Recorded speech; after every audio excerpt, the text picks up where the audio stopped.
get this video started. What's up, my grizzly gamers? So today, I'm going to be telling you guys about the story of the smoke shop hustle. Basically, anyone who knows me personally knows that I worked at a smoke shop for about 6 months. I live in the main street in my city, and it gets the most foot traffic out of anywhere in my city almost.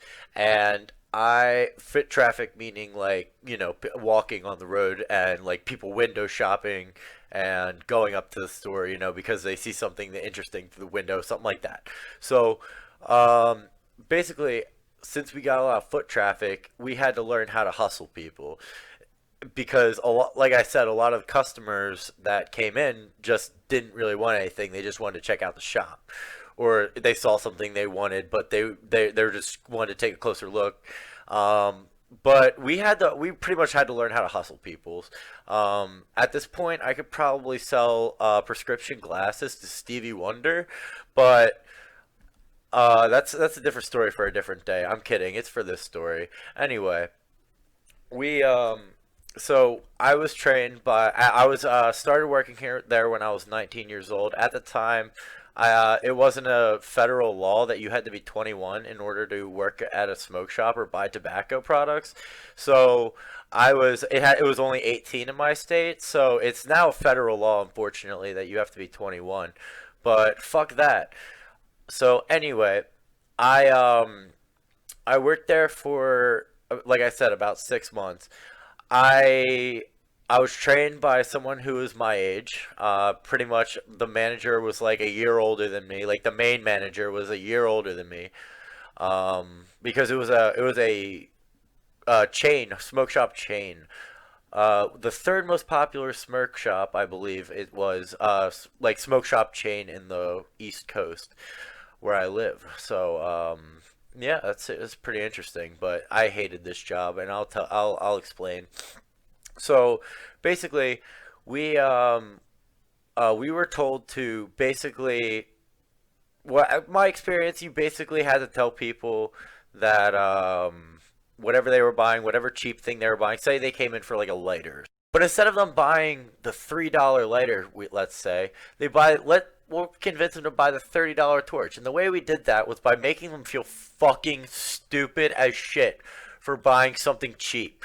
We had to make them feel like a fucking moron. Like for example, someone comes in, they're like, "Hey, I wanted a pack of rolling papers. I wanted to get this little like raw rolling roller, like those little like box things that you put the the product in, and then you put it together and then you roll it down like it's like a raw roller." So anyway, instead of getting that, that's like $5. It's like, why not? Like, that's so fucking stupid. Like, why would you ever buy that piece of fucking shit plastic, bitch? Fuck. Just buy this like $150 automatic maker that just makes your fucking cigarettes in about point 0.5 seconds. Like, why the fuck not? Do it. Fuck you. Give me your money. And it would work surprisingly a lot of the time. And since I'm fucking adorable and I just have the best fucking skills in selling shit to people, it usually worked for me. And that's something to be proud of, you know what I'm saying? You know what I'm saying, my gamers, my grizzly gamers. But yeah, I'm about high as shit right now. And some secrets of the smoke shop I wanted to bring up. Behind the counter of most smoke shops, and I am not saying this so you guys go do this. I'm just saying, behind most counters of smoke shops, and sometimes not even behind the counter, we didn't always keep these bitches behind the counter. We just display them sometimes. We would literally display whippets. And if you don't know what a whippet is, it's basically like the dumb, like, you know what I'm saying, the whipped cream like cans. You inhale the what is it called, like nitrous oxide, and it gets you high for like 15 seconds by killing your, like, pretty much all of your brain cells after like a while of use. It will fuck you up, and it's not good. It's not good at all. Like I said, the trip is like 15 seconds. It's not worth it, my gamers. Like, don't do that shit. Smoke some weed if you want to get high. But I basically I've said, let's get a count in the comments about how many times I've said basically in this video. Anyway, I one of the reasons I quit this job was because I felt like I was feeding people's nicotine and like what do you call it? Nicotine and like whippet addiction, basically, for lack of a better, term. For example, one time this lady comes in, this really strung out looking like scrawny lady, and I she comes in and each of these like little like boxes of like whipped cream cans came with 50 of the whipped cream cans and and that was just in one like little container of them, like one little box of them. And if you got like we would have a boxes of 10 of those boxes, so like 500 chargers. They called them like whipped cream chargers instead of like fucking whippets, inhale whippets 420. Like they pretty much, so 500 whippets in each box, and this lady would come in and buy like two boxes every day almost, and she would just get fucked all day on whippets. That's all she did. It was like her job. She did that shit like it was a 9 to 5. It's crazy. And I remember one day she was so fucking weak because she was so strung out on whippets that she fucking like me. I had to carry the box to her car because these boxes are fucking heavy. They're like metal, like I mean, mind you, not that heavy, but like they're good amount of weight for like a cardboard box.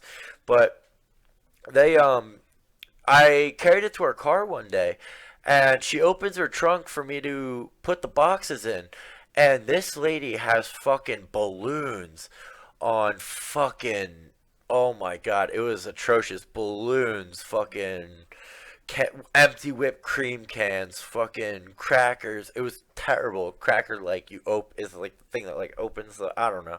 I've never done that, to be truthful. That's like one of the things I've never done. But anyway,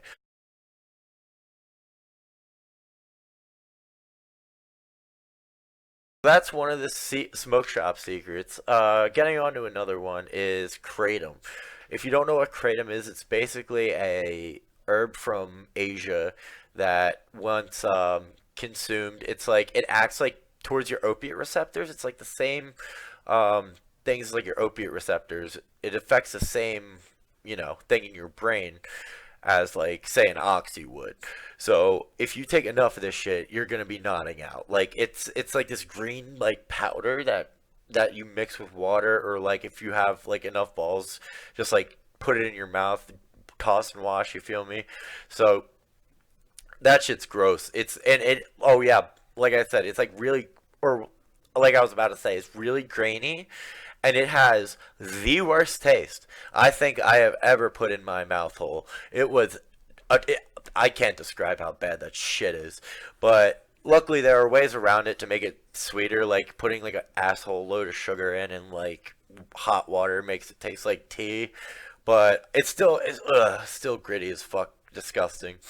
But yeah, that's a thing. What else here? I'm mainly making this video for you guys so you know not to get scammed in smoke shops, because most of the glass in smoke shops are honestly just what do you call it? Just honestly like glass made in China, pretty much. Like I'm not even gonna lie. We got we like there's this one website, I forget what it's called. If you want a glass piece to smoke weed out of, head online. There are several great glass shops that I'm gonna put in the description below. Thick ass glass, Sovereignty. They're more expensive. Illadelph is great. Um, hmm. I can't think of any seriously off the top of my head right now other than those. But I'm like I said, I'll put links in the description. And I hate to rain on your parade, pop your balloon, shit in your toilet, but most bongs at smoke shops are fake. Yeah, plot twist.